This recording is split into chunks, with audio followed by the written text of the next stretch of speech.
بسم اللہ الرحمن الرحیم۔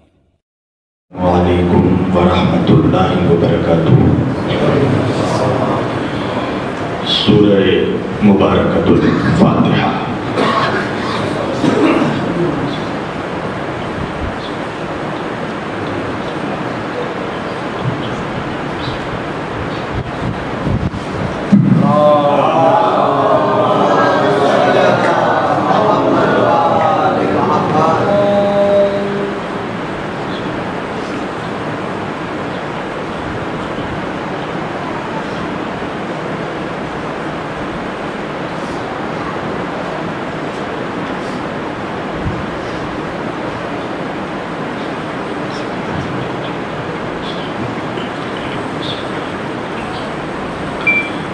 ولا حول ولا قوة إلا بالله العلي العظيم۔ أعوذ بالله السميع العليم من الشيطان اللعين الرجيم۔ بسم الله الرحمن الرحيم۔ الحمد لله رب العالمين۔ الحمد لله الذي هدانا لهذا وما كنا لنهتدي لولا أن هدانا الله۔ لقد جاءت رسل ربنا بالحق۔ الصلاة والسلام والتحية والإكرام على سيد أشرف الأنبياء والمرسلين، خاتم النبيين طه وياسين، شفيع المذنبين، إمام الحرمين والقبلتين، وسیلتنا فی الدارین، صاحب کعبہ و قوسین، جد الحسن والحسین، محبوب رب المشرقین و رب المغربین، مولانا و مولا الثقلین، سیدنا و نبینا و شفیعنا و طبیبنا و حبیبنا و کریمنا و امامنا و ملجانا و مغیثنا و اولنا و اوسطنا و آخرنا و کلنا، حضور جناب ابو القاسم احمد مجتبی محمد مصطفیٰ صلی اللہ علیہ وسلم،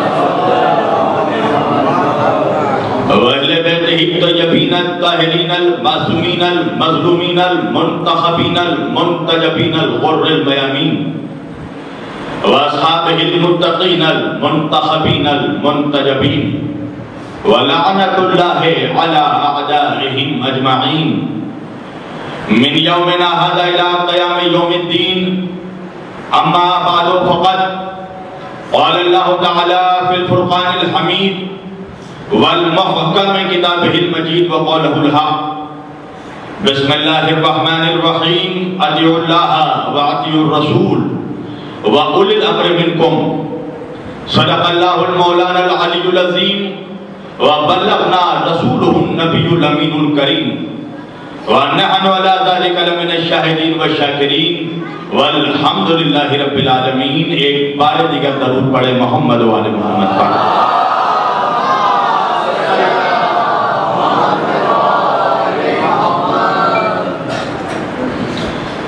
اللہ کی رضا، اہل بیت کی عطا، آپ کی محبتیں اور خلوص، بزرگوں کی دعا، یہ تمام چیزیں جب ایک جگہ مشترکہ طور پر جمع ہو گئی تو ہم اس عشرہ مجالس کے چوتھے مرحلے میں داخل ہو چکے ہیں۔ اور کمال تو یہ ہے کہ 3 مرحلے طے کر کے چوتھے میں داخل ہوئے ہیں۔ اور میں ممنون و مشکور ہوں قبلہ کا کہ جنہوں نے میری اوقات سے زیادہ مجھے عزتوں سے نوازا۔ میں آپ تمام بزرگوں کا اور اپنے علماء کا ہمیشہ ممنون و مشکور رہتا ہوں، اور آپ لوگوں کی دعاؤں سے اور حوصلہ افزائی سے مجھ جیسے احقر العباد کو بھی کچھ کہنے کی ہمت عطا کرتے ہیں مولا۔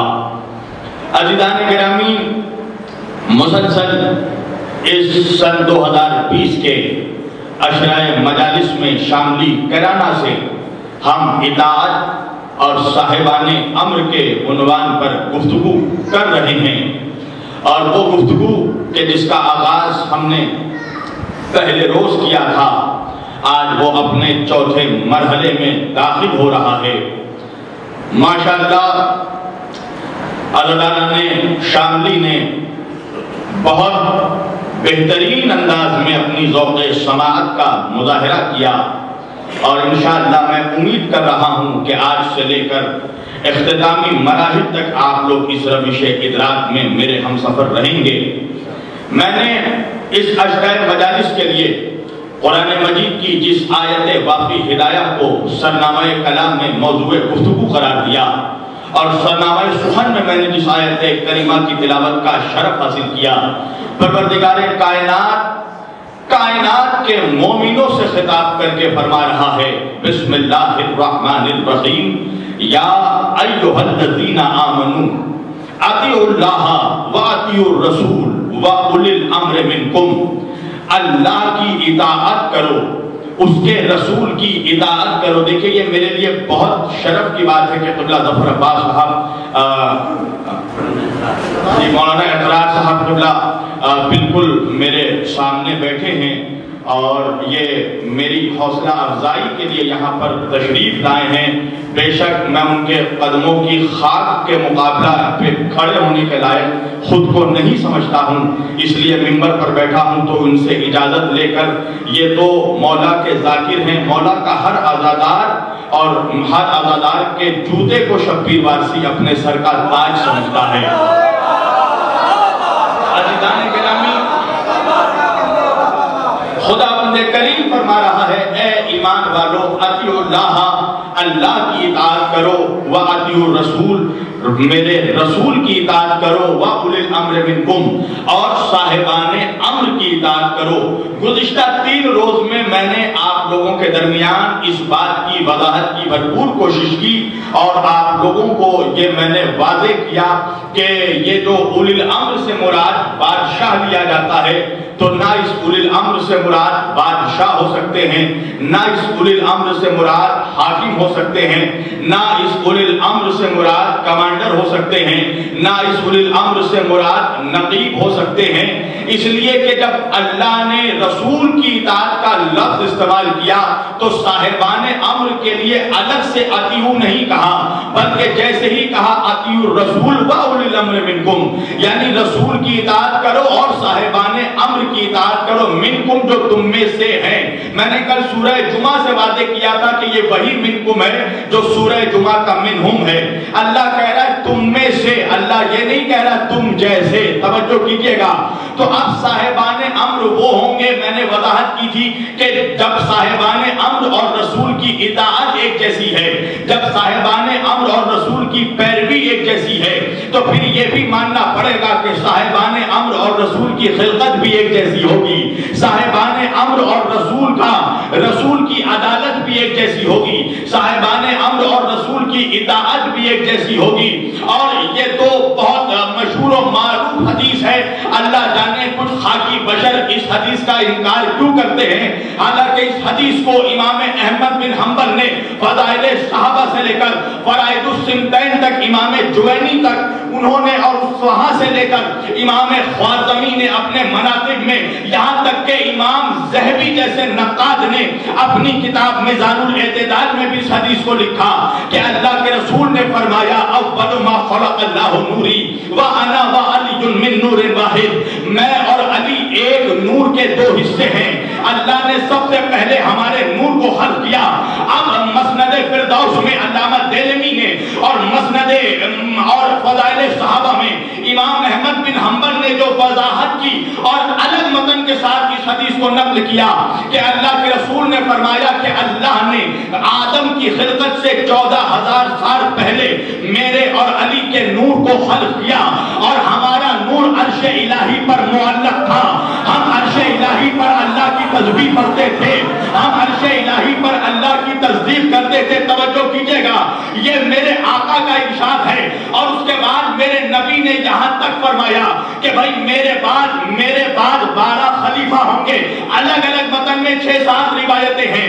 کہیں نبی نے کہا میرے بعد 12 خلیفہ ہوں گے, کہیں نبی نے کہا میرے بعد 12 وصی ہوں گے, کہیں نبی نے کہا میرے بعد 12 نقیب ہوں گے. توجہ کیجئے گا, تو نقیب میں اختلاف ہو سکتا ہے, خطیب میں اختلاف ہو سکتا ہے, خلیفہ میں اختلاف ہو سکتا ہے, مگر ایک چیز جو تمام متن میں مشترک ہے وہ یہ ہے کہ جو بھی ہوں گے وہ 12 ہوں گے. توجہ, چاہے وصی ہو, چاہے خلیفہ ہو, چاہے نقیب ہو, چاہے جانشین ہو, وہ 12 ہوں گے. اور اللہ کے رسول نے فرمایا کہ ان میں سے جو آخری ہوگا, توجہ کیجئے گا, اس میں سے جو آخری امام ہوگا, جب تک اس کی امامت قائم نہ ہو جائے, جب تک وہ دنیا میں نہ آ جائے, تب تک قیامت نہیں آ سکتی. توجہ ہے نا عزیزان گرامی, شاید آپ کو 8 سال پہلے کا سن 2012 کا زمانہ یاد آ رہا ہوگا, جب چاروں طرف میڈیا میں یہ پروپیگنڈا کیا جا رہا تھا کہ 31 دسمبر 2012 میں قیامت آ جائے گی, قیامت آ جائے گی, قیامت آ جائے گی. دنیا کی تمام قومیں بلا تفریق مذہب و ملت و اقوام و ملل و ادیان و تحریکات, دنیا کی تمام قومیں خوفزدہ تھیں, دنیا کا ہر انسان خوفزدہ تھا کہ قیامت آنے والی ہے, قیامت آنے والی ہے. مگر قسم خدا کی اس فرش عزا کا صدقہ ہے کہ اس فرش عزا میں بیٹھنے والا ایک بھی حسینی خوفزدہ نہیں تھا. توجہ کرنا, ایک بھی عزادار, ایک بھی مولائی, ایک بھی مولا کا چاہنے والا خوفزدہ نہیں تھا. تو جب پوچھا گیا کہ جب ساری دنیا خوفزدہ ہے تو آپ خوفزدہ کیوں نہیں ہیں, تو ہم نے جواب یہ دیا کہ قیامت ابھی نہیں آئے گی, اس لیے کہ قیامت تب تک نہیں آ سکتی جب تک امامت نہ آ جائے.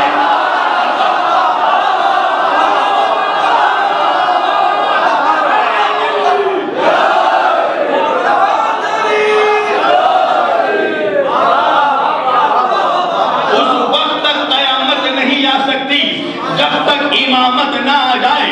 اللہ کے رسول صلی اللہ علیہ وآلہ وسلم کا یہ واضح ارشاد ہے جسے طرفین کے علماء نے اس حدیث کو صحیح اسناد کے ساتھ قبول کیا کہ اللہ کے رسول نے فرمایا کہ اگر قیامت کو ایک دن بھی باقی رہ جائے تب بھی اللہ میری بیٹی فاطمہ زہرا کے نسل میں سے, ہم اہل بیت میں سے ایک امام کو بھیجے گا جو اس دنیا کو ویسے ہی عدل و انصاف سے بھر دے گا جیسے یہ دنیا ظلم و ستم سے بھری ہوگی. توجہ کیجئے گا, یہاں تک فرمایا حضور نے کہ آخر میں اگر ایک دن بھی قیامت کا باقی رہ جائے تب بھی اللہ میرے اہل بیت میں سے ایک امام کو بھیجے گا. توجہ کرنا, میں تو یہی پوچھ رہا ہوں مسلمانوں سے کہ اب تک تمہارے سمجھ میں بات نہیں آئی کہ جب آخری امام اہل بیت میں سے ہوگا تو پہلا بھی اہل بیت.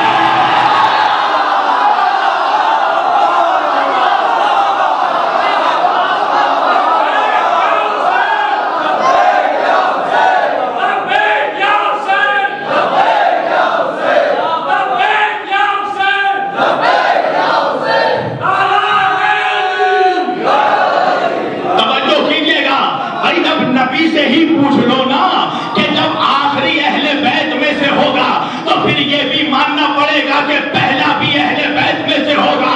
اب منافق گھبرا کے کہنے لگا شبیر وارسی اتنا بڑا دعویٰ کیا ہے تو دلیل بھی پیش کرو, اگر آخری اہل بیت میں سے ہوگا تو پہلا بھی کیسے اہل بیت میں سے ہوگا. میں نے کہا دلیل یہ ہے کہ آخری بھی کعبے سے آئے گا, پہلا بھی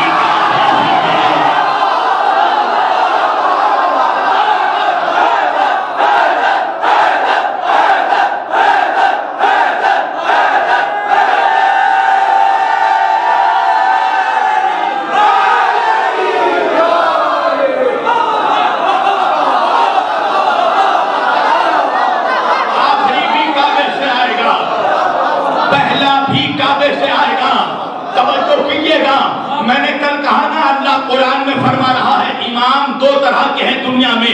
ایک وہ امام ہے جس کے لیے اللہ کہہ رہا ہے جعلناہم ائمۃ یہدون بامرنا, یہ وہ امام ہے جو میرے حکم سے ہدایت کرتے ہیں. توجہ کیجئے گا, تو کل بات یہ واضح ہو گئی کہ پھر یہ بھی ماننا پڑے گا کہ جو امام اللہ کے حکم سے ہدایت کرتا ہو تو وہ امام بھی اللہ کی طرف سے ہوگا, اللہ کا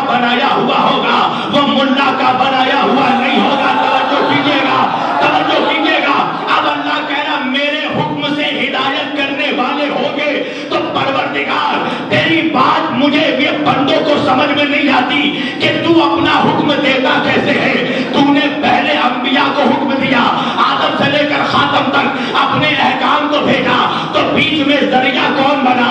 کہا بیچ میں ذریعہ جبریل بنا. توجہ کیجیے گا, شاید آپ کو میری دوسری تقریر یاد آئے تو اللہ کے حکم کا پہنچانے کا, اللہ کی ہدایت کے پہنچانے کا جو ذریعہ بنتا ہے وہ جبریل بنتا ہے. اسی لیے مولا علی نے کہا اگر جبریل نبی کے پاس ایک بار آتا ہے تو میرے پاس 2 بار آتا ہے. لوگوں نے پوچھا وہ کیسے؟ کہا نبی شہر ہے, میں دروازہ ہوں. جو شہر سے آئے گا, جو شہر میں دروازے سے آئے گا وہ شہر سے جائے گا بھی دروازے سے. توجہ کیجیے گا. تو اللہ نے ہدایت کا انتظام کیسے کیا؟ جب اس دنیا کو پیدا کیا تو سب سے پہلے آدم علیہ السلام کو ہادی بنا کر بھیجا, ہدایت دینے والا بنا کر بھیجا, تاکہ اس دنیا میں جب پہلا انسان بھی آئے تو یہ نہ کہہ سکے کہ مالک تو نے ہمیں ہدایت سے محروم رکھا. اللہ نے کہا دیکھو ہم ہدایت لینے والوں سے پہلے ہدایت دینے والوں کو بھیجیں گے, ہدایت حاصل کرنے والوں سے پہلے ہدایت پہنچانے والوں کو بھیجیں گے. تو اللہ نے حضرت آدم کو بھیجا, پھر نوح کو بھیجا, پھر ابراہیم کو بھیجا, پھر اسماعیل کو بھیجا, پھر موسیٰ کو بھیجا, پھر یعقوب کو بھیجا, پھر یحییٰ کو بھیجا, پھر زکریا کو بھیجا, پھر موسیٰ کو بھیجا, پھر عیسیٰ کو بھیجا. اور سرکار دو عالم پر آ کر جو نبوت کا دروازہ آدم سے کھولا تھا وہ نبوت کا دروازہ ختم المرسلین پر بند کر دیا. میں نے کہا پروردگار نبوت کا دروازہ بند ہو گیا تو کیا ہدایت کا دروازہ بھی بند ہو گیا؟ آواز قدرت آئی, اگر ہدایت کا دروازہ بند ہو جاتا تو نبوت کے بعد قیامت آ جاتی, مگر دنیا باقی ہے. توجہ کیجیے گا. تو جب دنیا باقی ہے اور 1400 سال ہو گئے میرے نبی کی نبوت تمام ہوئے, اللہ نے قرآن میں آیت بھیج دی الیوم اکملت لکم دینکم واتممت علیکم نعمتی ورضیت لکم الاسلام دینا. اے میرے نبی جو شریعت جو دین میں نے آدم سے شروع کی تھی وہ میں نے تیرے اوپر کمپلیٹ کر دی, میں نے تیرے اوپر مکمل کر دی, نعمتیں تمام کر دی, دین اسلام سے بھی راضی ہو گیا. میں نے کہا پروردگار جب نبوت تمام ہو گئی, جب نعمتیں ختم ہو گئی, جب اسلام سے راضی ہو گیا تو رسالت کے بعد قیامت بھیج دے. مگر 1400 سال ہو گیا اب تک قیامت نہیں آئی, تو پھر قیامت کا نہ آنا اس بات کی دلیل ہے چونکہ تیرا قانون نہیں بدلتا. لن تجد لسنت اللہ تبدیلا, تیرے قانون میں تبدیلی نہیں آتی. تیرا قانون کوئی ہندوستان کا پارلیمنٹ ہاؤس تو نہیں کہ ہر 5 سال میں نئی حکومت آئے اور بل پاس کر کے نیا قانون لا دیا جائے. مالک یہ الہی قانون ہے, اس میں تبدیلی نہیں ہوتی. تو پروردگار جب نبوت تمام ہو گئی تو اب کائنات کی ہدایت کون کر رہا ہے؟ آواز قدرت آئی. وہی تو سمجھانا چاہتا ہوں کہ جس مقام پہ میں نے نبوت کا دروازہ بند کیا اسی مقام پہ میں نے امامت کا دروازہ کھول دیا.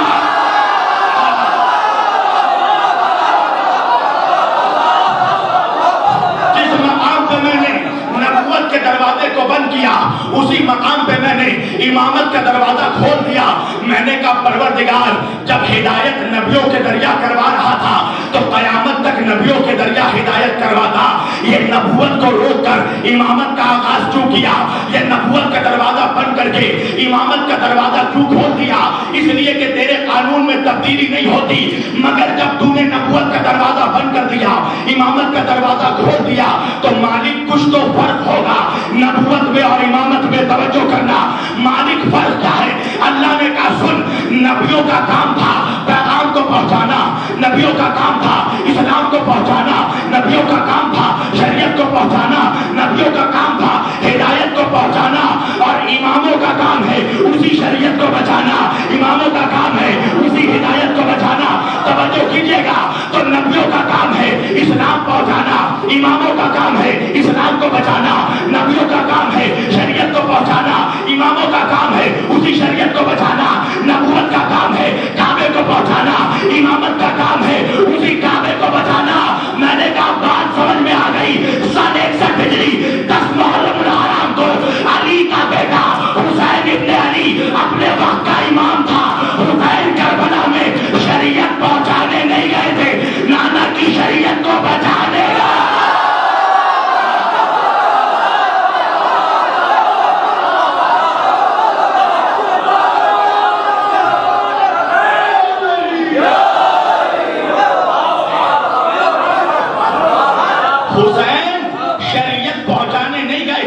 نانا کی شریعت کو بچانے گئے تھے، اس لیے کہ نانا رسول ہے، نواسا امام ہے۔ نانا کا کام تھا شریعت پہنچانا، نواسے کا کام ہے اسی شریعت کو بچانا۔ نانا کا کام تھا کعبے کو پہنچانا، نواسے کا کام ہے اسی کعبے کو بچانا۔ نانا کا کام تھا نمازوں کو پہنچانا، نواسے کا کام ہے انہی نمازوں کو بچانا۔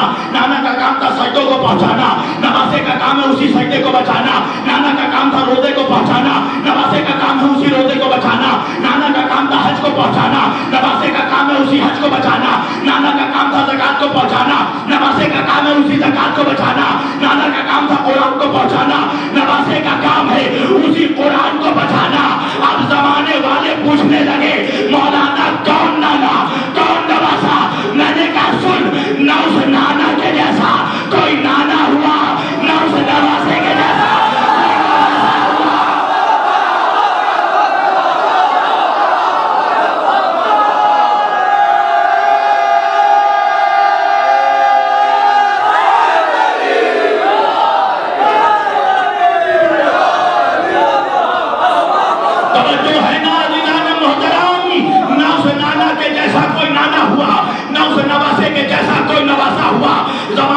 پوچھنے لگے کون نانا کون نواسا؟ میں نے کہا نانا رسولوں کا شہنشاہ ہے، نواسا اماموں کا شہنشاہ ہے۔ نانا نبیوں کا سردار ہے، نواسا جنت کا سردار ہے۔ نانا رسولوں کا بادشاہ ہے، نواسا شہیدوں کا بادشاہ ہے۔ زمانے والے پوچھنے لگے کون نانا کون نواسا؟ میں نے کہا نانا کا نام محمد ہے، نواسے کا نام حسین ہے۔ زمانے والوں نے پوچھا کون نانا کون نواسا؟ تاریخی جملہ اس اشرے کا۔ میں نے کہا سن، نانا وہ ہے جو شب معراج آسمان پر قدم رکھتے تو اسے عرش معلیٰ بنا دے۔ نواسا وہ ہے جو روز عاشور زمین پر قدم رکھتے تو اسے کربلا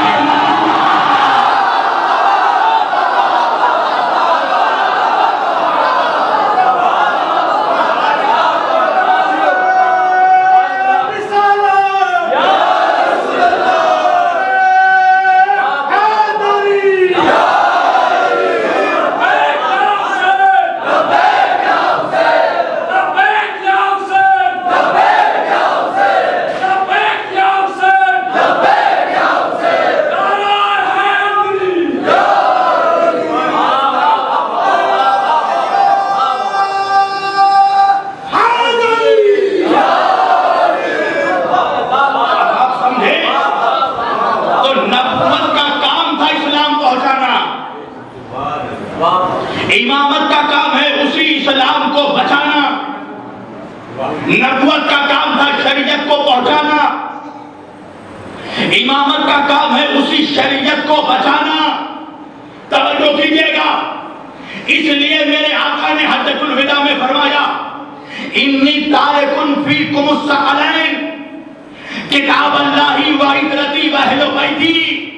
توجہ کیجئے گا، میرے نبی نے کہا میں تمہارے درمیان دو بھاری چیزیں چھوڑے جا رہا ہوں، ایک اللہ کی کتاب قرآن مجید ہے، دوسری میری عترت میرے اہل بیت ہیں۔ توجہ، اب قرآن میں اللہ فرما رہا ہے بسم اللہ الرحمن الرحیم وَاعْتَصِمُوا بِحَبْلِ اللَّهِ جَمِيعًا وَلَا تَفَرَّقُوا۔ دیکھو آپس میں تفرقہ مت کرو اور اللہ کی رسی کو مضبوطی سے تھام لو، آپس میں تفرقہ مت کرو۔ حدیث رسول یاد آئی آپ کو، کل میں نے سنایا تھا، نبی نے فرمایا کہ تمام فرقے میری امت کے 73 فرقے ہوں گے، ستفترقی امتی 73 فرقے ہوں گے، فرقوں میں بڑھ جائیں گے، فرقتن کلہم فی النار، سارے کے سارے جہنم میں جائیں گے، الا ملۃ الواحدہ، سوائے ایک فرقے کے جو جنت جائے گا۔ توجہ کرنا، سوائے ایک فرقے کے جو جنت جائے گا۔ تو نبی کہہ رہے ہیں کہ میں قرآن اور اہل بیت کو چھوڑے جا رہا ہوں، اللہ کہہ رہا ہے میری رسی کو مضبوطی سے تھامو۔ توجہ کیجئے گا، میری رسی کو مضبوطی سے پکڑو۔ نبی کہہ رہے ہیں قرآن اور اہل بیت کے دامن کو مضبوطی سے پکڑو۔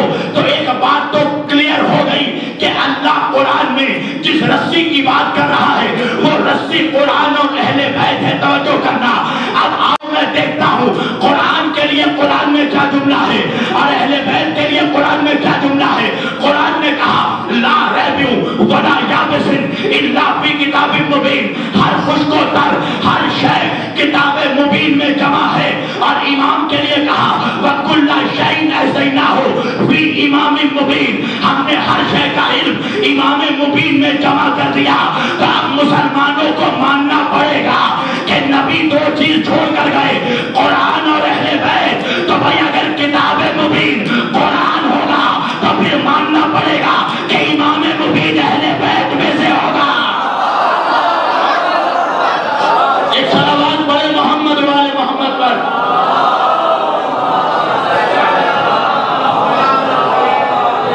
قرآن کو حدیث سے ملائیے۔ اچھا قرآن میں کوئی شک ہے؟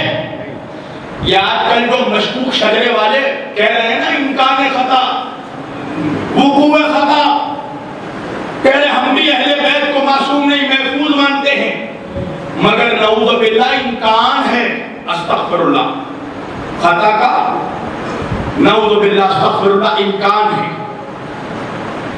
امکان خطا کا نہیں ہے، تیرے شجرے میں نجاست کا امکان ہے۔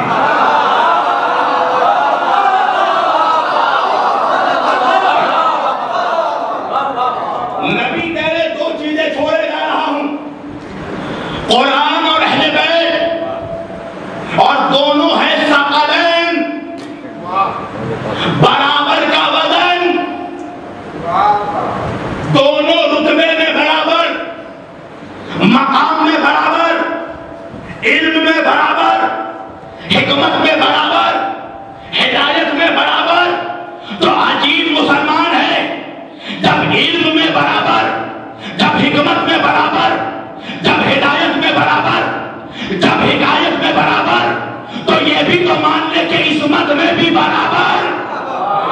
توجہ کیجئے گا، قرآن کے لیے کوئی کہہ سکتا ہے کہ نعوذ باللہ قرآن کی کسی آیت میں امکان ہے، نعوذ باللہ کہ غلطی ہو، تو مسلمان کہے گا خبردار، اگر قرآن میں غلطی نکالا تو کافر ہو جائے گا۔ توجہ کیجئے گا، اگر قرآن میں غلطی نکالا تو کافر ہو جائے گا۔ تو نبی کہہ رہے اہل بیت اور قرآن برابر، تو آپ جو اہل بیت میں خطا نکالے،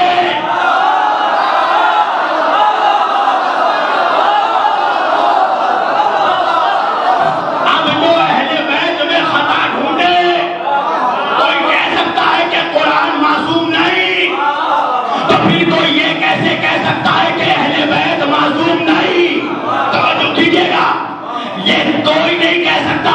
اگر قرآن عظمت والی کتاب تو اہل بیت بھی عظمت والے سوال، اگر قرآن عصمت والی تو اہل بیت بھی عصمت والے، اگر قرآن فضیلت والی تو اہل بیت بھی فضیلت والے، اگر قرآن طہارت والی تو اہل بیت بھی طہارت والے، اگر قرآن جلالت والی تو اہل بیت بھی جلالت والے، اگر قرآن رفعت والا تو اہل بیت بھی رفعت والے۔ توجہ کیجئے گا، یہی سبب ہے کہ اللہ نے قرآن کو میرے نبی کے دوش پر لکھا، اور جب کعبے کے بتوں کو توڑنے کی باری آئی تو نبی نے علی سے کہا کہ علی میرے دوش پر سوار ہو جاؤ۔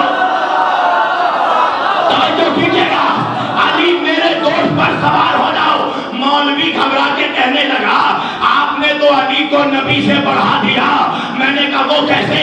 ارے وہ شانہ نبوت، ارے وہ دوش رسالت، ارے اس پہ قرآن لکھا ہے، ارے اس پہ مہر نبوت ہے، اس پہ علی کے قدم کیسے آ گئے؟ میں نے کہا سن، اگر قرآن کے اوپر جغرافی رکھ دے تو جائز نہیں ہے، اگر قرآن کے اوپر ہسٹری رکھ دے تو جائز نہیں ہے، اگر قرآن کے اوپر نماز کی کتاب رکھ دے تو جائز نہیں ہے، پر اگر قرآن کے اوپر قرآن رکھ دیا جائے تو جائز ہے۔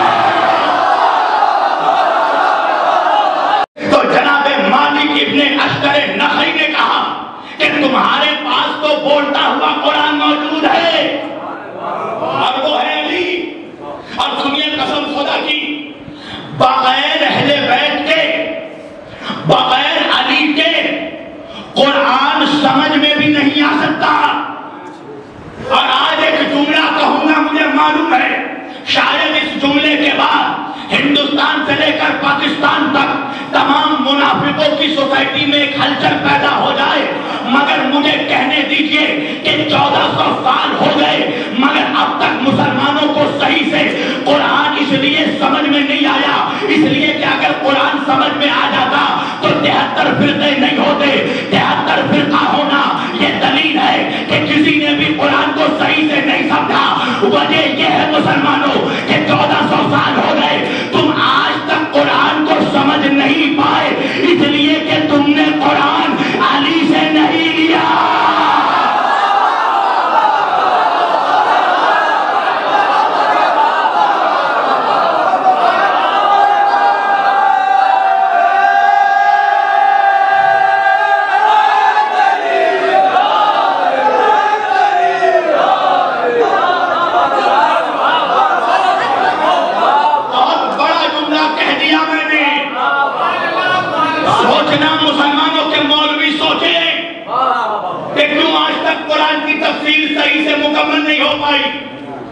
ارے قرآن کو قرآن تم آج تک سنت نہیں سمجھ پائے کیونکہ علی سے نہیں لیا.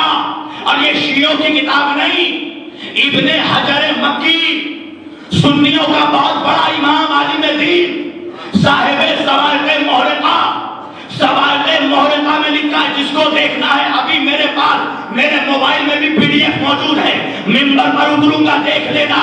یہی جملے ہیں کہ بعد رسول 6 مہینے تک علی اپنے گھر سے باہر نہیں نکلے. جب علی سے جا کر لوگوں نے پوچھا علی آپ گھر سے باہر کیوں نہیں نکل رہے ہیں، تو علی نے جواب دیا کہ میں اس وقت تک گھر سے باہر اپنے دروازے سے باہر قدم نہیں رکھوں گا جب تک قرآن جمع نہ ہو جائے، جب تک قرآن کو جمع نہ کر لوں. اب بات اتنا تو سمجھ لو مسلمانوں کہ جب علی نے کہہ دیا کہ اس وقت تک گھر سے نہیں نکلوں گا جب تک قرآن کو جمع نہ کر لوں، اس کا مطلب یہ ہے کہ علی امت کو بتانا چاہتے تھے کہ قرآن میرے گھر میں ہے.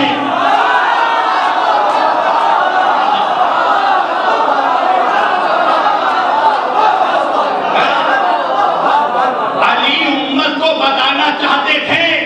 اب اس کے بعد ابن حجر مکی نے نہیں لکھا کہ علی نے جو قرآن جمع کیا اس کا کیا ہوا، مگر ایک بات تو واضح ہے کہ جو قرآن علی نے جمع کیا وہ امت نے نہیں لیا.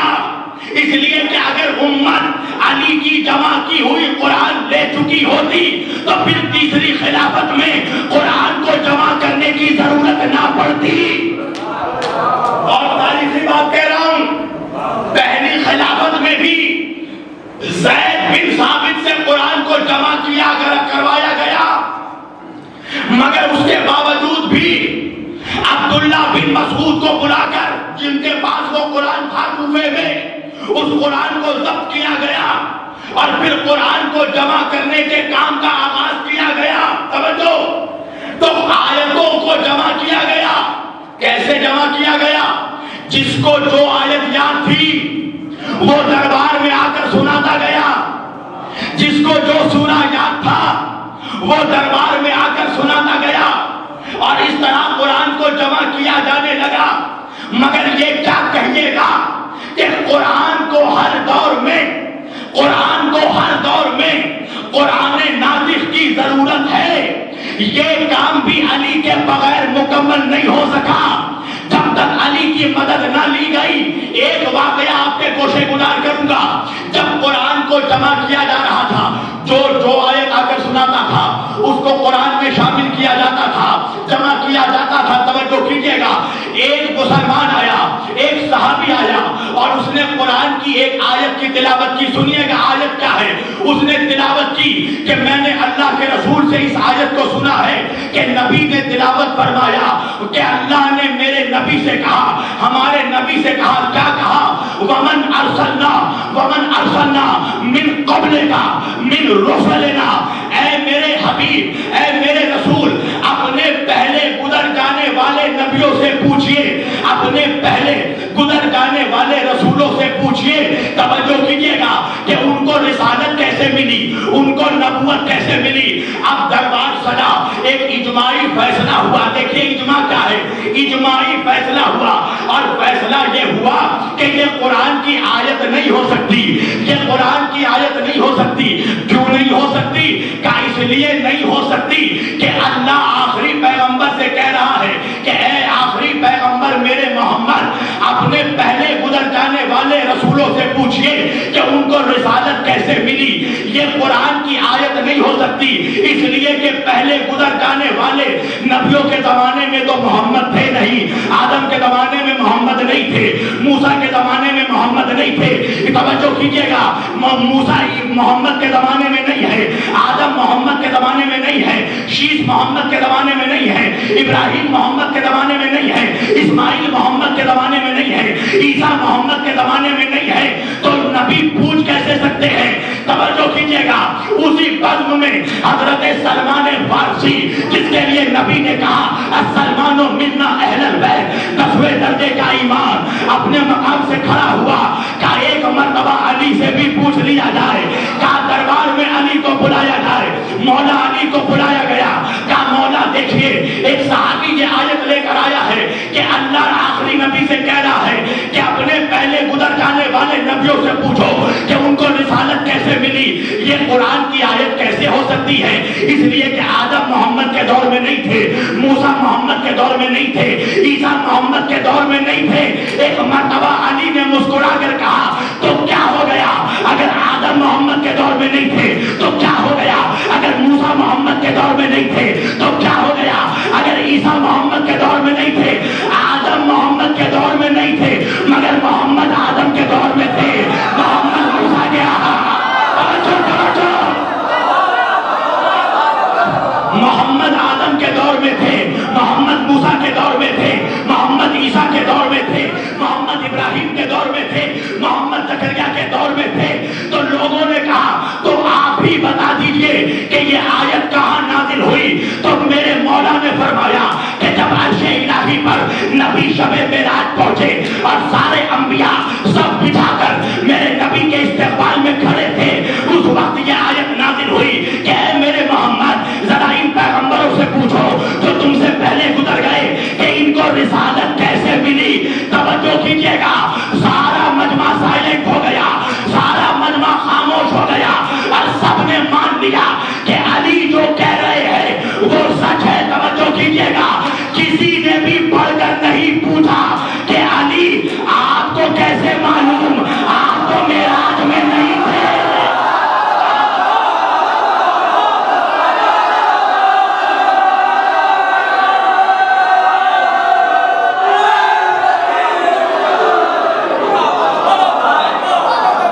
کسی نے پڑھ کر نہیں پوچھا کہ یا علی جب یہ آیت شب معراج نازل ہوئی تو آپ کو کیسے پتا، آپ تو معراج میں نہیں تھے.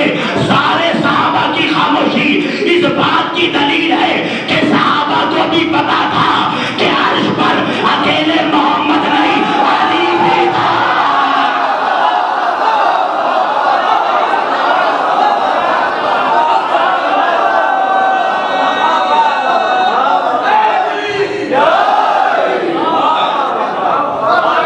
علی بھی موجود تھا. اللہ نے تمام نبیوں کو جمع کیا. کہا پوچھئے ان سے ان کو رسالت کیسے ملی. اب کیسے ملی جا کر کنز الایمان میں پڑھیے گا.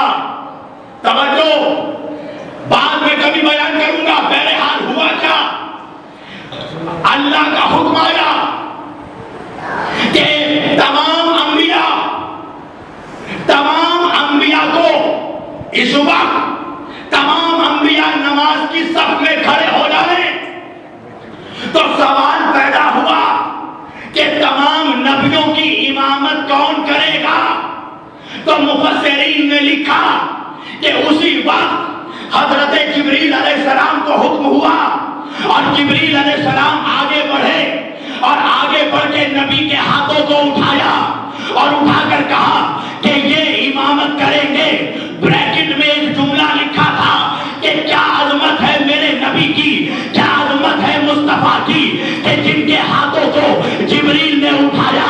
میں نے کہا مولوی اب تو ہی اندازہ لگا کہ جن کے ہاتھوں کو جبریل اٹھائے جب اس کا یہ مقام ہے تو جن کے ہاتھوں کو محمد اٹھائے.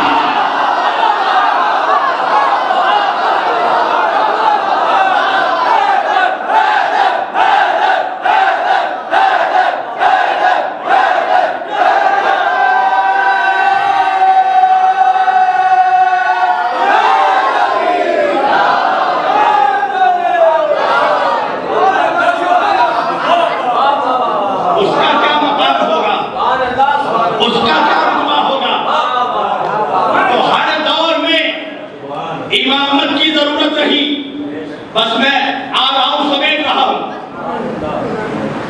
ہر دور میں جب مشکل پڑی تو مشکل کشا کی ضرورت محسوس ہوئی۔ ایک واقعہ یاد آ رہا ہے، اور قسم خدا کی اپنے مولا کی عظمت پر ناز کرنا اور ان کی محبت پر، قسم خدا کی 2 رکعت شکرانہ اس لیے ادا پڑھنا روزانہ کہ اللہ نے تمہیں اور ہمیں علی جیسا پیر عطا کیا ہے،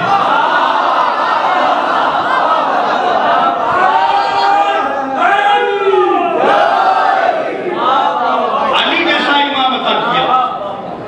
یہ تو اہل سنت میں بھی کوئی ڈسپیوٹ نہیں کہ مولا کا کمال یہ تھا کہ مولا جب گھوڑے پر بیٹھتے تھے، سب خیریت کو ہے بھائی؟ بالکل مت گھبرانا، ہم بہت والے نہیں، خیبر والے ہیں،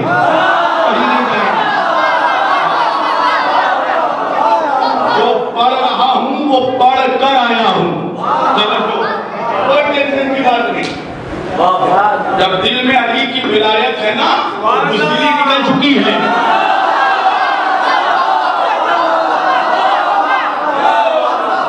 علی کا چاہنے والا ڈرپوک نہیں ہوتا۔ یہی سبب ہے کہ میں خالی بند مکان میں علی علی نہیں کرتا ہوں، کھلے میدان میں بھی علی علی کرتا ہوں۔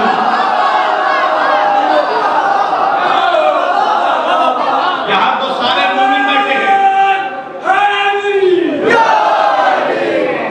یہاں تو سب مومن ہیں، سب اپنے ہیں۔ اپنوں کے درمیان بیٹھ کر علی علی کرنا کوئی بہت بڑا کمال نہیں ہے۔ میں نے 2 ریورس دیا، مزہ تو تب آتا ہے جب ہزاروں کا مجمع ہو منافقوں کا۔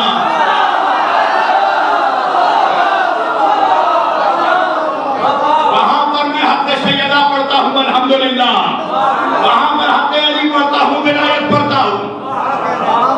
ہم ایسی ولایت کو مانتے ہیں کہ جو صرف مکان میں نہ ہو، کھلے میدان میں بھی ہو، اس لیے کہ ولایت کا اعلان مکان میں نہیں میدان میں ہوا تھا۔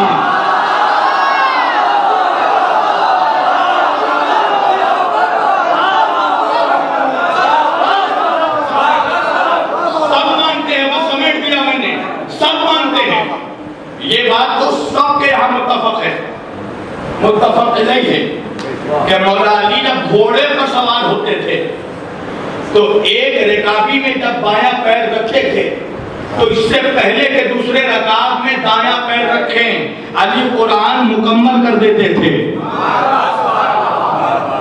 لوگ پوچھنے لگے یہ کیسے ہو گیا؟ ایک رکابی سے دوسرے رکابی پر پیر رکھا اور قرآن مکمل ہو گیا۔ میں نے کہا شاید علی نے اپنا ہی نام لے لیا ہو۔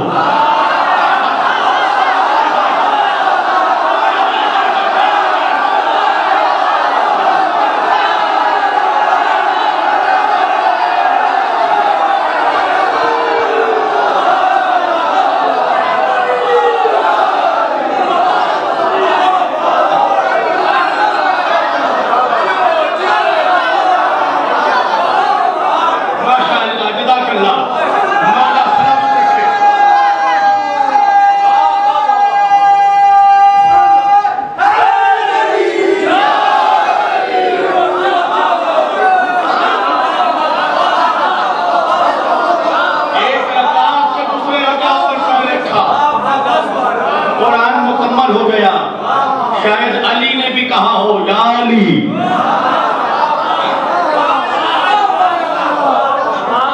توجہ،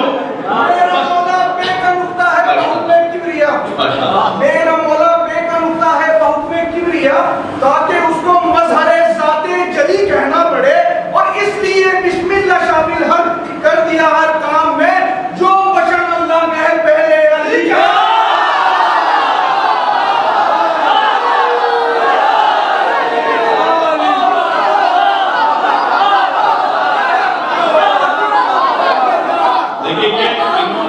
بات بیان کی ہے یہ محبت نہیں حقیقت ہے۔ علی نے کہا انا نقطۃ تحت الباب، میں بائے بسم اللہ کا نقطہ ہوں۔ یہی تو سبب ہے کہ کچھ نمک حراموں نے الحمد میں بسم اللہ پڑھنا ہی چھوڑ دیا۔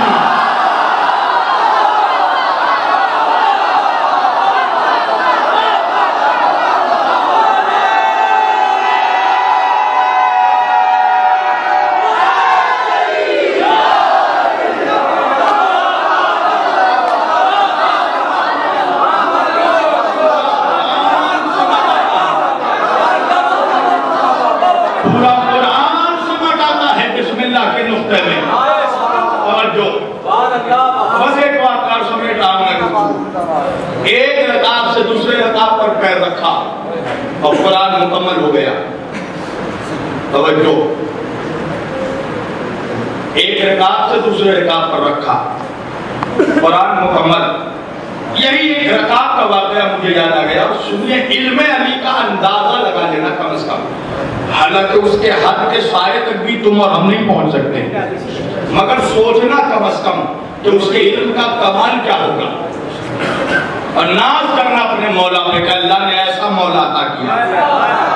سینہ چوڑا کر کے بتانا علی کا غلام ہوں، علی نام ہے میرا.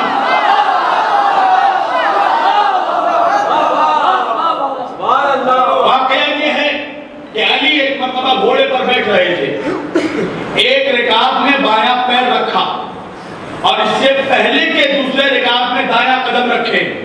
ایک عورت آئی اور اس نے مولا سے کہا، یا علی میں بہت پریشان ہوں، میرے ساتھ انصاف کیجئے، بڑی بے انصافی ہوئی ہے.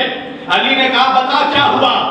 وہ کہنے لگی، یا علی میرا بھائی مر گیا، انتقال کر گیا، اس نے 600 دینار چھوڑے ہیں. اس نے اپنے ترکے میں 600 دینار چھوڑا اور اس میں سے فقط ایک ہی دینار مجھے ملا ہے.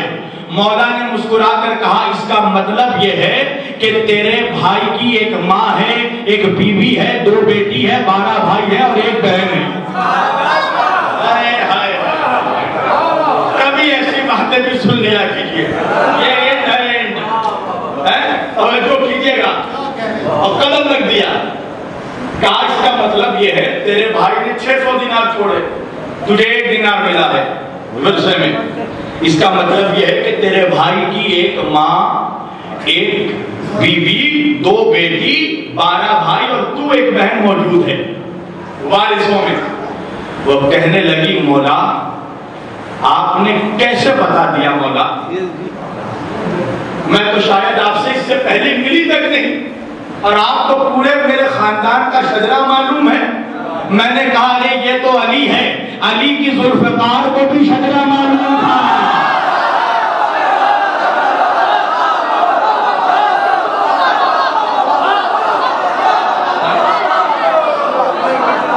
علی کی تلوار کو بھی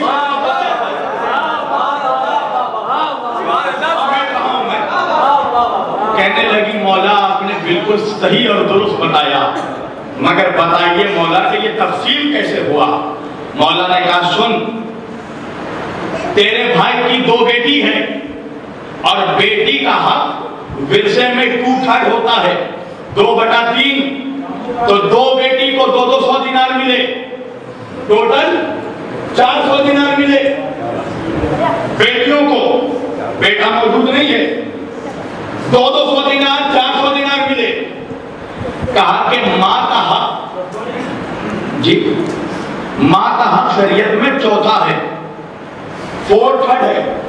کہا اس کی ماں کو 100 دینار ملے. کہا بیوی کا حق 8واں ہے، بیوی کو 75 دینار ملے، 75، بچے 25 دینار. تیرے 12 بھائی ہیں، مرد کا حصہ شریعت میں دوہرا ہے، 12 کو 2 سکے مل گئے، 2 دینار، 24 ہو گئے، بچا 1 جو تجھے مل گیا. ایک سلامات پڑھیے محمد و آل محمد پر.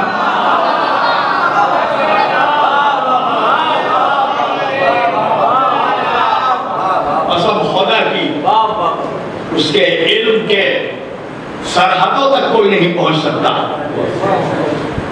آج 17 صفر ہے، آج شہادت امام علی رضا علیہ السلام کی تاریخ ہے. مجھے ایک واقعہ، اگر آپ لوگوں کے پاس اگر اجازت دے تو 5 منٹ ایک واقعہ امام رضا علیہ السلام کا مجھے یاد آ رہا ہے. ایک بلند ترین درود پڑھے آپ مل کر محمد.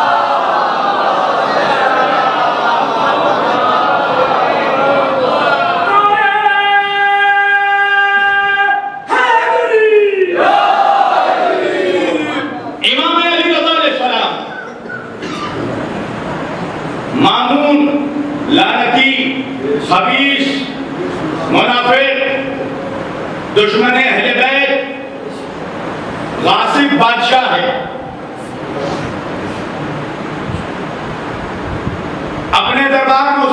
یہودی اور عیسائی علماء کو بلایا اور یہ چاہتا تھا کہ امامت کی تحقیق کرے. اس نے کہا کہ تم لوگ کچھ ایسے سوالات تیار کرو کہ جس کا جواب امام رضا نہ دے پائے. اس کا وقت کو پتہ ہی نہیں تھا کہ کائنات میں کوئی ایسا سوال ہی نہیں بنا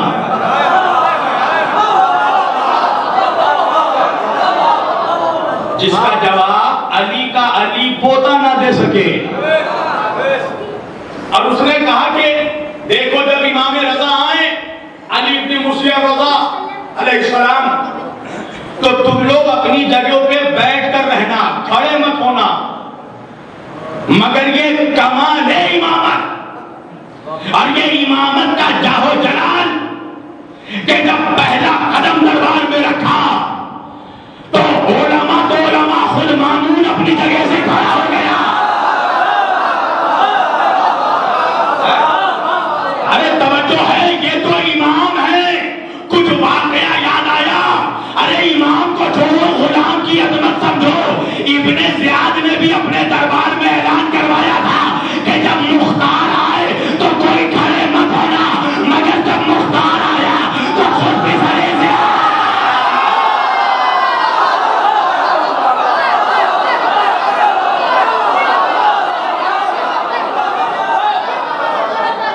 غلام کا یہ جہو جلال ہے.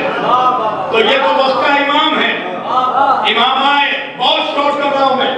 یہودیوں نے عیسائیوں نے سوال کیا، سوال کی بوچھار نہیں ہے کہ کے جی کے اسٹوڈنٹ سے ہم انکم ٹیکس والی گفتگو کر رہے ہیں، گریجویشن والی گفتگو کریں. توجہ، جس کی جیسی عقل ہو اس کو ویسی مثال دو. امام نے کہا عیسائی علماء سے یہ بتاؤ کیا تم یہ مانتے ہو کہ عیسیٰ علیہ السلام اللہ کی عیسیٰ علیہ السلام عبادت کرتے تھے، نمازیں پڑھتے تھے، روزے رکھتے تھے؟ ان لوگوں نے کہا ہاں ہم مانتے ہیں کہ عیسیٰ نمازیں بھی پڑھتے تھے، روزے بھی رکھتے تھے، عبادت بھی کرتے تھے. تو ایک مرتبہ حضرت امام رضا نے مسکرا کر کہا سنو، جو عبادت کرتا ہے وہ عابد تو ہو سکتا ہے، معبود نہیں ہو سکتا.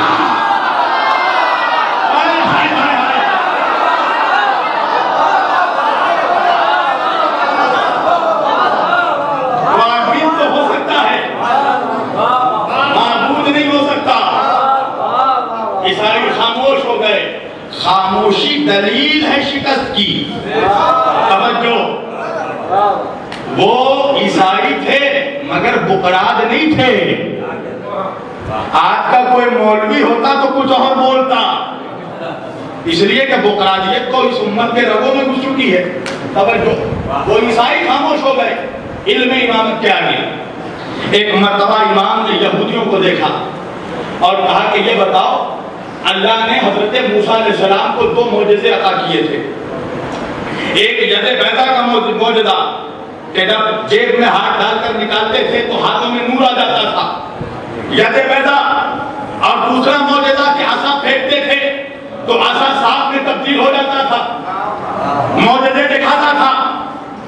کہا بے شک موسیٰ علیہ السلام نے معجزے دکھائے. آپ سنیے گا، اس کا اقرار کروا لیا امام نے. اس کے بعد امام نے کہا یہ بتاؤ کہ تم لوگ ہاتھوں میں توریت لیے ہوئے ہو؟ اس لوگوں نے کہا. امام نے کہا کہ تمہارے ہاتھ میں جو توریت ہے وہ توریت کھولو. ان لوگوں نے توریت کھولا. امام نے کہا کہ اپنے دائیں طرف کے صفحے کو دیکھو، دائیں پیج کو. ان لوگوں نے دائیں پیج کو دیکھا. اب امام نے توریت کی آیت کی تلاوت شروع کی. جیسے ہی آدھی آیت کی تلاوت کی، ایک مرتبہ وہ لوگ کہنے لگے مولا آپ کو کیسے معلوم کہ دائیں سطر میں یہی آیت لکھی ہے؟ توجہ کیجئے گا، مولا آپ کو کیسے پتا؟ مولا نے کہا کہ وہ جس کو کچھ پتا نہ ہو وہ کچھ بھی ہو امام نہیں ہوتا. اب سنیے گا، ایک مرتبہ امام نے کہا کہ سنو، تمہارے ہاتھ میں جو توریت ہے تم سورہ حبقوق کھولو. ان لوگوں نے توریت کے سورہ حبقوق کو کھولا. امام نے کہا 11ویں سے لے کر 19ویں آیت تک دیکھو. ان لوگوں نے دیکھنا شروع کیا. امام نے کہا کہ ان آیتوں میں یہ لکھا ہے کہ نہیں کہ اللہ نے فرمایا کہ میں کوہ طور پر طور سینا پر وحی کروں گا, اس کے بعد میں طور سعیر پر کوہ سعیر پر وحی کروں گا, اور اس کے بعد میں کوہ فاران پر وحی کروں گا. توجہ کیجئے گا. ان لوگوں نے کہا ہاں یہی لکھا ہے. تو امام نے فرمایا کوہ طور پر جس پر وحی کی اللہ نے وہ موسیٰ تھے, کوہ سعیر پر جس پر وحی اللہ نے کی وہ عیسیٰ تھے, اور کوہ فاران پر جس پر وحی نے اللہ نے کی وہ آخری پیغمبر تھے. کیا یہ لکھا ہے کہ نہیں؟ کہاں یہی لکھا ہے. کیا یہ بھی لکھا ہے کہ نہیں کہ اس آخری پیغمبر کا چہرہ موسیٰ علیہ السلام جیسا ہوگا, وہ آخری نبی موسیٰ علیہ السلام کی شباہت رکھتے ہوں گے. کہاں امام یہی لکھا ہے. کہاں یہ بھی لکھا ہے کہ نہیں کہ جس طرح موسیٰ کے 12 وصی ہوں گے اسی طرح محمد کے بھی 12 وصی ہوں گے, اور جن کے پاس یہ اختیار ہوگا کہ وہ جب چاہے جیسا چاہے معجزے کر کے دکھائے. اور ان کے معجزات کی علامت آیت میں لکھی ہے کہ نہیں؟ کہاں لکھی ہے؟ کہا کہ توریت میں جتنے معجزے لکھے ہیں اگر تم کہو تو میں ابھی کر کے دکھاتا ہوں.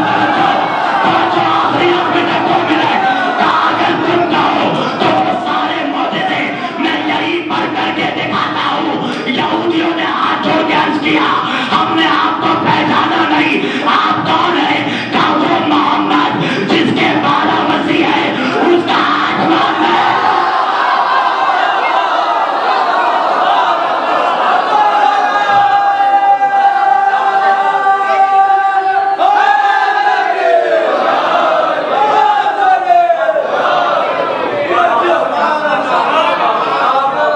وہ جو 12 ہیں اس کا 8واں تمہارے سامنے کھڑا ہے. عزیزو, کون ان کے علم کا اندازہ لگا سکے جب زمانہ ان کے صبر کا اندازہ نہیں لگا پایا تو ان کے علم کا کیا اندازہ لگایا جائے؟ آپ سوچ سکتے ہیں کیا یہ صبر کم ہے کہ علی نے کہا پوچھو پوچھو جو کچھ پوچھنا ہے, اور مجمع سے منافق کھڑے ہو کر کہہ رہا علی بتائیے سر میں بال کٹنے.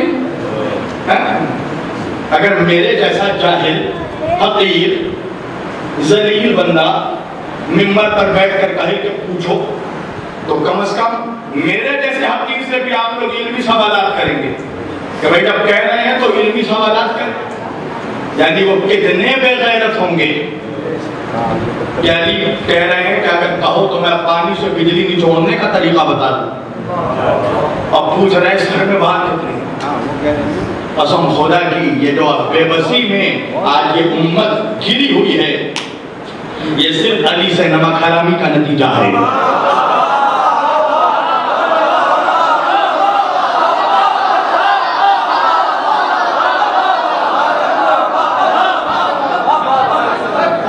اہل بیت سے دوری کا نتیجہ ہے کہ تم نے جو ظلم کیے ہیں اہل بیت پر, وہ ظلم جو بنی اسرائیل نے اپنے نبیوں پر کیا اس سے بڑھ کر ظلم اس امت کے لوگوں نے اپنے آخری نبی کے اہل بیت پر کیا. قصور کیا تھا؟ قصور یہ تھا کہ اہل بیت زمانے کو صرف دینا چاہتے تھے. توجہ, لینے والوں کی تو عزت کی گئی مگر جو امت کو, کائنات کو, انسانیت کو علم, ہدایت, حکمت, انسانیت, شعور دینا چاہتے تھے. اس لیے امام سجاد علیہ السلام نے کہا نا کہ اگر قرآن میں ہماری توہین کا حکم ہوتا, ہماری دشمنی کا حکم ہوتا تو لوگ ہم سے اتنی دشمنی نہیں کرتے جتنا قرآن میں ہماری محبت کا حکم آنے کے بعد لوگوں نے ہم سے دشمنی کیا. عزیزان گرامی, گھر کا گھر لوٹ لیا. کس کو چھوڑا اس امت نے, آپ مجھے بتائیں. کوئی 18 سال کی بیوی کبھی ہاتھ میں عصا لے کر چلتی ہے؟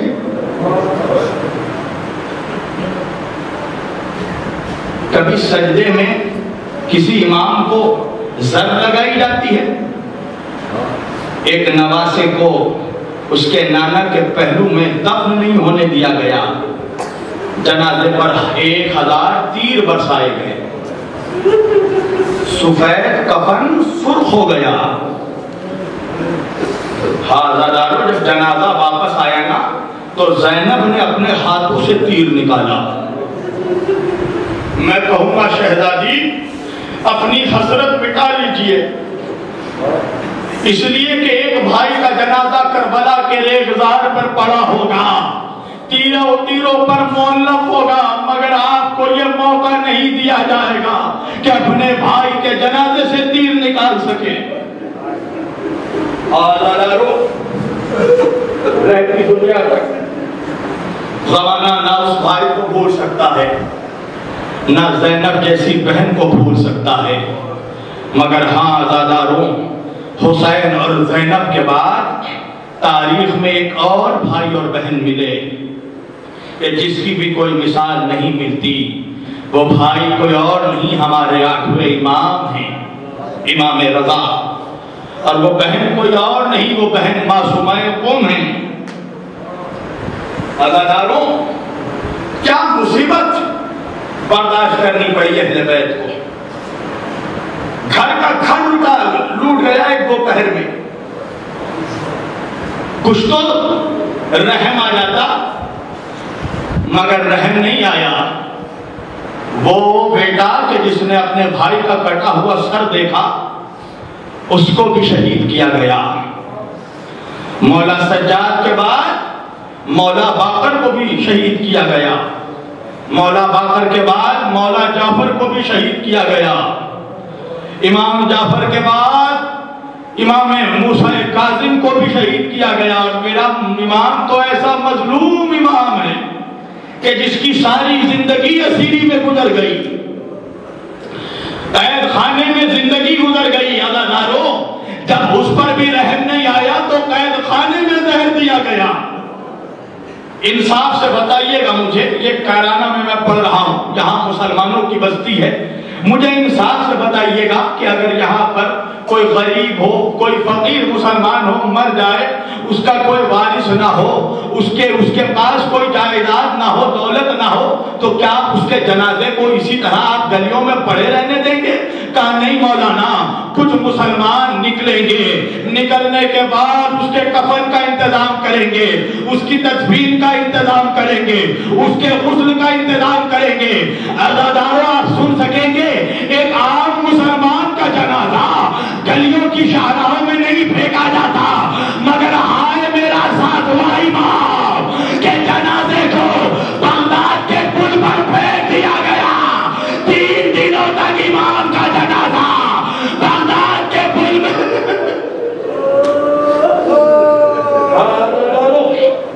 جب تیسرے دن کوئی چاہنے والا گزرا نا، دیکھا بغداد کے پل پر ایک جنازہ پڑا ہے، قریب جا کر دیکھا میرے ساتھ میں امام کا جنازہ۔ ہاں دادارو، سن سکیں گے آپ، کسی کو نہیں بخشا۔ ہاں دادارو، میرے امام رضا علیہ السلام کو پہلے تو ولی عہد بنایا گیا، مگر جب امام کی عزت چاروں طرف ہونے لگی، امامت کے چرچے چاروں طرف ہونے لگے، تو میرے امام کو بھی زہر دیا گیا۔ ہاں دادارو، سنیں گے آپ، جب امام کو زہر دیا گیا نا تو امام رضا علیہ السلام نے ایک مرتبہ کہا، مجھے میرے جد حسین یاد آ گئے۔ ہاں دادارو، سن سکیں گے کہ امام کیا ہوا؟ کہا میرے جد مولا حسین کو ایسے ذبح کیا گیا جیسے کسی بھیڑ کو ذبح کیا جاتا ہے۔ سنیں گے عزادارو، گوشت فن کا جملہ ہے، گوشت فن، جیسے کسی گوشت فن کو ذبح کیا جاتا ہے۔ عزادارو، کسی چاہنے والے نے پوچھا مولا ہمیں اتنا پتا ہے کہ جب کسی بھیڑ کو ذبح کیا جاتا ہے تو اس کے ہاتھ پیر باندھ دیے جاتے ہیں، مگر آپ کے جد کے ہاتھ پیر تو نہیں باندھے گئے تھے، تو پھر مولا حسین کو بھیڑ کی طرح کیسے ذبح کیا گیا، گوشت فن کی طرح کیسے ذبح کیا گیا؟ مولا، جب گوشت فن کو ذبح کیا جاتا ہے تو پردہ ڈال دیا جاتا ہے، مگر حسین کو تو کھلے میدان میں ذبح کیا گیا، تو مولا آپ نے ایسا کیوں کہا؟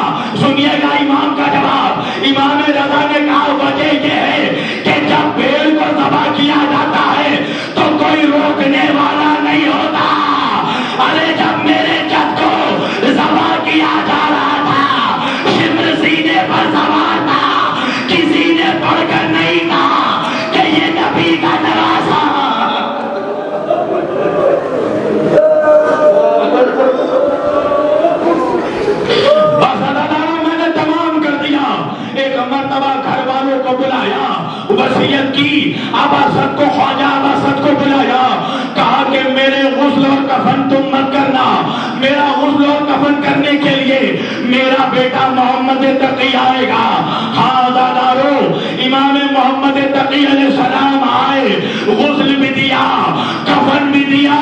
میں کہوں گا اے امام رضا, مولا آپ کو غسل بھی دیا گیا, مولا آپ کو کفن بھی دیا گیا, مگر آئے میرا مولا حسین, ارے بے گورو کفن. حاضرو بس ایک منٹ میں نے تمام کر دیا. حاضرو سیدہ معصومہ قم چل چکی تھی مدینے سے, اپنے بھائی سے ملاقات کو سن سکیں گے عزادارو, اپنے اور دیگر بھائیوں کے ساتھ آ رہی تھی.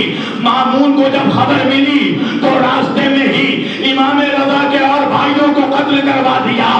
عزادارو کنیزوں نے سیدہ معصومہ قم کو بچا کر جب داخل ہوئی نا خراسان میں تو کیا دیکھا, چاروں طرف سیاہ کپڑے لہرا رہے ہیں, کالے جھنڈے لہرا رہے ہیں.